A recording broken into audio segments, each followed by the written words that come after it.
Lydia Tarr would eat these characters for breakfast. Here's my quick review for Luca Guadagnino's After the Hunt. After the Hunt is about complex, complicated relationships. It's about truth, power, deception, manipulation.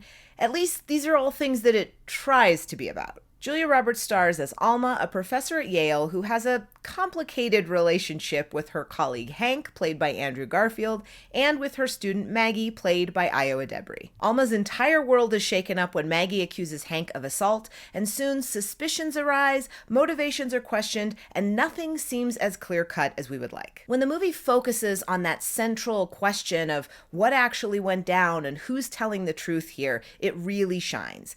It's cool to peel back the layers of these characters, and it makes them each very interesting and engaging. None of these characters are likable. They're all pretentious, flawed, and very selfish, which works when we're learning more about the darker sides that they're each trying to hide. But after the hunt starts to lose focus, and these central performances are not enough to overcome some problems in the screenplay. Some of the dialogue feels like a first draft from a template. There's an opening scene where the professors are all having this discussion at a party, and it almost feels like a parody of like intellectual conversation dialogue. At one point, Julia Roberts' character Alma goes off on a student for a sort of social justice reading of this philosophy material, and it feels very reminiscent of that scene in Tar, but I just feel like there's not enough sort of build-up for it here, and it just left me feeling like Lydia Tarr did this so much better. And I think what was the strangest to me is that this movie is about very prickly subject matter, but it doesn't really feel like it has much to say about it. We have this Me Too situation,